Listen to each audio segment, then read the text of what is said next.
¿En qué influyó la microscopía en el desarrollo de la biología celular? Línea del tiempo del microscopio. Lente de Nimrud. La lente de Lear, también llamada lente de Nimrud, es una lente de cristal de roca de 3000 años de antigüedad que fue descubierta por Austin Henry Layard en 1849 en una habitación del palacio de la antigua capital asiria de Calho, más a menudo llamado Nimrud, actual Irak.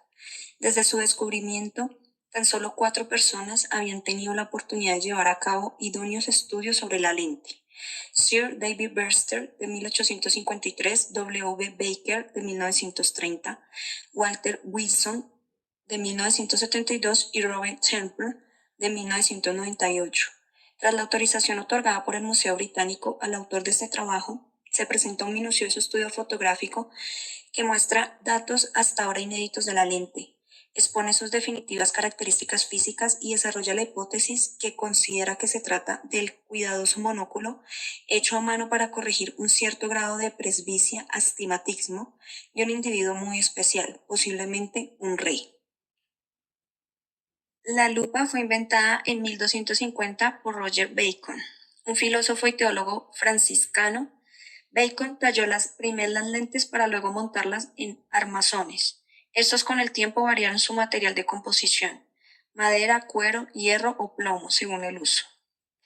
La lupa es un instrumento óptico constituido por una lente convergente. Esta lente es de distancia focal corta y desvía la luz que incide sobre ella, formando una imagen amplificada y virtual del objeto que se está observando a través de la lupa.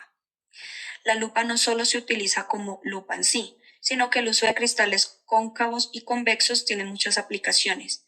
Desde los lentes de visión, las lupas de mano para observación de frutos, en instalaciones nucleares y aplicaciones de ingeniería, en el campismo para el incendio de fuegos, en medicina e investigación en microscopio simple. Comencemos con la historia de la invención del microscopio, similar a otras invenciones. Hay disputas sobre quién inventó el microscopio por primera vez. Data volver al primer siglo, cuando se inventó el vidrio por primera vez por los romanos. Estaban trabajando en los usos del vidrio y cómo observar un objeto a través del cristal, ampliando el objeto y mirando a través del cristal. Entonces, el italiano Salvino Diamarte fue la primera persona en crear gafas en el siglo XIII, que dotó al individuo de un aumento a un ojo. La primera forma muy simple de lupa tenía el poder del 6x a 10x y por lo general se utiliza para inspeccionar pequeños insectos o una pequeña parte de las plantas. Microscopio compuesto. Dos vidrieros de los Países Bajos, Zacharias Janssen y su padre, comenzaron a trabajar y experimentar con lentes más grandes durante la década de 1590. Ponen varios lentes en una estructura en forma de tubo e hizo un gran descubrimiento. El objeto de muestra cerca del tubo parecía extremadamente más grande de lo que haría una sola lente. El poder de este dispositivo era solo alrededor de 9x y las imágenes eran borrosas y no claras. Primer telescopio astrónomo. En el año 1609, el matemático Galileo creó un telescopio casero de 8 aumentos. Con él demostró a las autoridades de Venecia, en Italia, todo el potencial de este novedoso instrumento. La demostración con su telescopio le valió el puesto de matemático y filósofo en Florencia, al servicio de Cosme II de Medici, gran duque de Toscana. Ocupó este puesto desde 1610 hasta su muerte, en el año 1642. Cuando Galileo se hallaba en la ciudad de Venecia en el año 1609, supo de un singular descubrimiento realizado en Holanda. Consistía en un tubo con dos lentes que permitía que los objetos lejanos se apreciaran mucho más cercanos. Galileo, que era un gran artesano, realizó inmediatamente su propio artilugio. Se cree que para este telescopio utilizó el tubo de un órgano, al que le incorporó 8 aumentos. Con su rudimentario telescopio, Galileo realizó algunos de los descubrimientos más importantes de la historia de la astronomía. Primer microscopio de dos lentes convexas. En 1619, Cornelius Devil fabrica un microscopio compuesto con dos lentes convexas, y en 1625 Giovanni Feber es el primero en llamar microscopio al extraño aparato utilizado para aumentar las imágenes. Micrografía. Entre 1663 y 1665, Robert Hooke perfecciona el microscopio compuesto, permitiéndole observar y describir 57 elementos, los cuales publican la obra Micrografía, pequeños dibujos, donde resaltó el corcho, insectos, semillas y hojas. Hooke acuña por primera vez el término célula, que se utilizaba en concordancia con las pequeñas habitaciones que existían en los monasterios. Sobre el corcho indicó que le flotaba porque estaba constituido por pequeñas celdas rectangulares que se llenaban de aire.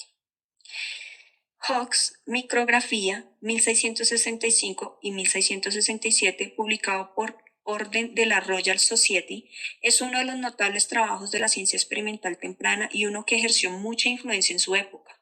Cuando se mencionan artículos populares, ahora suele ser porque contiene las primeras imágenes ampliadas del piojo, la cabeza y el ojo de la mosca doméstica. En cuentas destinadas a las profesiones, la impactante imagen del primer microscopio reconocido. A menudo se muestran hongos, mucor y sus esporas. Hooke describió de lo que llamó células en la estructura del corcho también es bien conocido. Todas estas observaciones y las ilustraciones son por supuesto primicias perfectamente genuinas. Van Leeuwenhoek logró un mayor logro, haciendo una superlente después de 550 intentos fallidos. En 1676 su última lente fue un gran éxito y tenía un poder de aumento de 270x, donde los anteriores tenían un máximo de 50x. Además, Van Leeuwenhoek hizo muchos descubrimientos biológicos usando este microscopio. Primero observó bacterias, levaduras, un arroyo de vida en una gota de agua e incluso la circulación sanguínea en capilares. Escribió y envió más de 100 cartas a la Real Sociedad de Inglaterra y la Academia Francesa e informó sus hallazgos, que incluían muestras vivas y no vivas. Sus obras verificadas y continuadas por el científico inglés Robert Hooke, quien publicó el primer trabajo en microscopio en 1665 con el nombre de Micrografía. La primera fábrica de microscopios. Carl Zeiss fue un fabricante alemán de instrumentos ópticos conocido especialmente por su compañía de lentes e instrumentos ópticos Carl Zeiss Jena, hoy conocida como Carl Zeiss AG. En 1846 recibe el permiso por parte de la ciudad de Jena para abrir un taller mecánico dedicado a la venta y reparación de instrumentos ópticos y mecánicos. Carl Zeiss empezó trabajando completamente solo, ofreciendo servicios de reparación de todo tipo de instrumentos ópticos. Además, en su taller se podían comprar instrumentos que Carl Zeiss importaba de fábricas extranjeras. Estos incluían anteojos, lupas, telescopios, microscopios, termómetros, barómetros, etc. A partir de 1847 empezó a vender microscopios fabricados por él mismo en su taller. El negocio empezó a crecer gracias a la superior calidad de los microscopios construidos por Carl Zeiss, frente a los de la competencia del momento. En el mismo año, debido al buen funcionamiento del negocio, Carl Zeiss contrató su primer ayudante, August Luber, quien con el tiempo acabaría convirtiéndose en uno de los trabajadores más importantes de la empresa. El taller y el número de microscopios construidos por Carl Zeiss siguió creciendo durante los siguientes años. En 1952, el número de trabajos en su taller había aumentado hasta 10. En 1866, por encargo de Carl Zeiss, Abe innova con los objetos apocromáticos, acompañándolos con la inmersión en aceite de cedro, descrita por Stephen. También en 1873 inventa la subplatina. Jeremiah Sisson en 1876 fabrica el primer microscopio con revólver, disco que rota los objetos, y en 1899 se desarrollan los condensadores. Ernest Abe definió el tamaño mínimo teórico alrededor de 200 nm para ser visto por un microscopio. Desde la luz de los microscopios solo pueden usar la longitud de onda del visible, luces para enfocar objetos, y en promedio asumimos visible longitud de onda de la luz para 550 nm. Por el contrario, un electrón microscópico puede ampliar los objetos miles de veces más que un microscopio de luz normal. Ultramicroscopio. Un ultramicroscopio es un microscopio con un sistema que ilumina el objeto de manera que permite la visualización de partículas diminutas mediante la dispersión de la luz, y no la reflexión o absorción de la luz. Cuando el diámetro de una partícula está por debajo o cerca de la longitud de onda de la luz visible, alrededor de 500 nanómetros, la partícula no puede ser vista en un microscopio de luz con los métodos habituales de iluminación. Ultramicroscopio de rendija. Una variante es el ultramicroscopio de rendija que Henry Sintoff y Richard Adolph Segmenty desarrollaron a principios del siglo XX. Bajo iluminación con luz solar brillante, los dos científicos fueron capaces de detectar partículas de menos de 4 nanómetros empleando vidrios de rubí en 1902. El ultramicroscopio de Segmenty fue posteriormente modificado en un ultramicroscopio de inmersión de 1912, permitiendo la observación de nanopartículas en solución acuosa. La estructura del ultramicroscopio de rendija. Los objetos de observación están suspendidos en un gas o en un líquido. Se observan con un microscopio de luz de imagen en un entorno absorbente lo más oscuro posible y se ilumina con un haz de luz convergente perpendicular al eje de la observación. La dispersión del rayo de luz en los objetos de observación suspendidos corresponde al efecto Tyndall, por lo que el rayo de luz se denomina también cono de Tyndall. Este rayo de luz se enfoca en el campo de visión del microscopio y produce una dispersión de la luz en cada partícula individual observada en el volumen de observación, que luego se observa. Dado que los objetos observados son más pequeños que el límite de resolución del microscopio de imágenes, generan anillos de difracción que aparecen en el microscopio de imágenes como puntos brillantes contra el fondo oscuro. Los usos de los ultramicroscopios se utilizaron para estudiar el movimiento molecular browniano en el experimento de Mellington para determinar la carga elemental y para observar los rastros de partículas en las cámaras de nubes y en el estudio de la estructura biológica. Microscopio efecto túnel, SETM. Heiner Roer fue el grandioso físico quien inventó el microscopio de efecto túnel, con la colaboración de su compañero Gerd Binning, por medio de una investigación exhaustiva de dicho fenómeno molecular. Lo desarrollaron en el año 1981 en el Centro de Investigación IBM en Zúrich, donde llevaban una productiva carrera. Los resultados de su nuevo modelo los denominó para la obtención de un premio Nobel de Física en el año 1986, el cual fue otorgado bajo el mérito de la creación del primer microscopio de efecto túnel. Esto fue uno de los mayores avances en cuanto al instrumento científico, pues no solamente aportaría al trabajo de investigación en la mecánica cuántica, sino que también gracias a este reconocido inventor del microscopio de efecto túnel se permitiría la solución de otros problemas en otras áreas como la biología, la física o la química. Como es de esperar, este instrumento causó un gran revuelo, sobre todo en el instituto donde se inventó el microscopio de efecto túnel, tanto así que el Instituto de Investigación IBM adquirió una fama prominente dentro del gremio. El microscopio de efecto túnel es una de las innovaciones históricas más emblemáticas dentro del diseño de una de las herramientas para la mecánica cuántica, creado por el físico Heinrich Runner, pues se trata de un microscopio de escaneo por efecto túnel, el cual proporciona una retención de las moléculas que se manipulan en dicho efecto. Esto permite que se pueda percibir de forma sumamente clara una resolución atómica que antes era inimaginable con un microscopio óptico, lo cual impulsó la realización de grandes avances en la ciencia atómica, por lo que con el paso de los años este instrumento ha sido el que más beneficios han proporcionado a la comunidad científica. Esto da pie a la creencia de que el microscopio de efecto túnel o cuántico pueda lograr mucho más de lo que cualquier herramienta científica haya logrado. De manera útil y efectiva se demuestran las múltiples funciones prácticas que éste presenta, como lo son las microscopio electrónico efecto túnel y microscopio electroquímico efecto túnel. Por todas estas razones le prestamos que el microscopio de efecto túnel y cuáles son sus beneficios en el desarrollo actual de la ciencia. ¿Cómo funciona?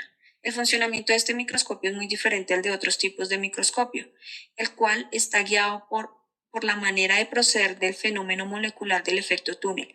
En este sentido, tomando en cuenta las características de dicho efecto, podremos comprender que se trata de la realización de una especie de puente, compuesto por el vacío existente entre la punta conductora y una superficie.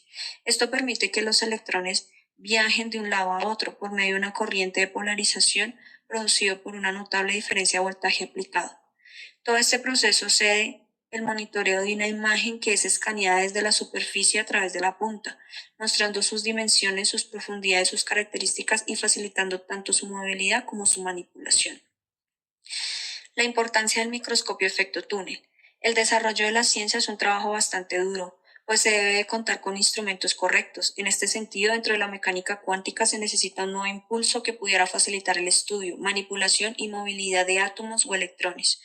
Por esta razón, los usos del microscopio de efecto túnel lo convierten en un instrumento más importante en el desarrollo científico, debido a que su existencia proporciona múltiples beneficios que apoyan el progreso de la medicina, la biología, la química, la física, la ingeniería, entre otros estudios que específicos intentan entender el mundo que nos rodea y mejorar la vida de la humanidad.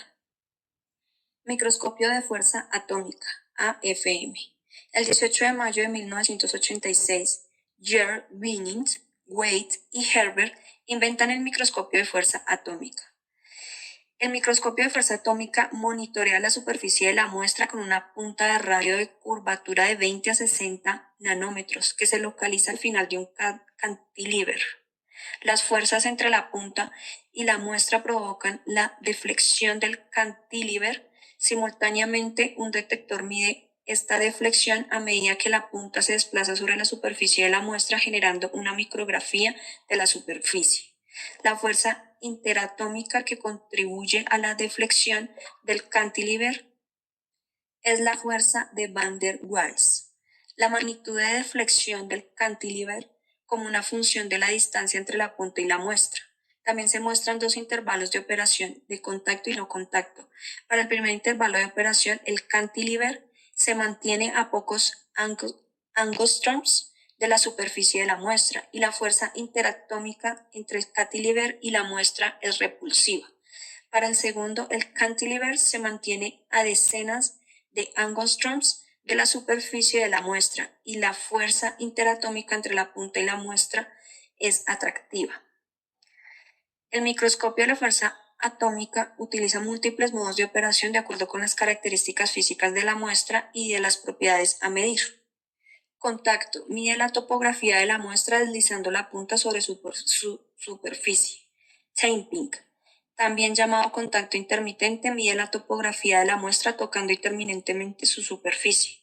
Imagen de fase. Proporciona una imagen contrastada generada por las diferencias de adhesión en la superficie de la muestra. No contacto. Mide la topografía de acuerdo a las fuerzas de Van der Waals que existen entre la superficie de la muestra y la punta. Fuerza magnética. Mide el gradiente de fuerza magnética sobre la superficie de la muestra. Fuerza eléctrica. Mide el gradiente de la fuerza eléctrica sobre la superficie de la muestra. Potencial de superficie. Mide el gradiente de campo eléctrico sobre la superficie de la muestra. Modo lift. Técnica que utiliza dos modos de operación usando la información topográfica para mantener la punta a una altura constante sobre la superficie. Modulación de fuerza. Mide la elasticidad, suavidad relativa de la superficie de las muestras. Fuerza lateral. Mide la fuerza de fricción entre la punta y la superficie de las muestras. Microscopía de tunelamiento. Mide la topografía de superficie de la muestra utilizando la corriente de tunelamiento. Microscopía electroquímica. Mide la estructura de la superficie y las propiedades de los materiales conductores inmersos en soluciones electrolíticas. Litografía. Se emplea una punta especial para grabar información sobre la superficie de la muestra.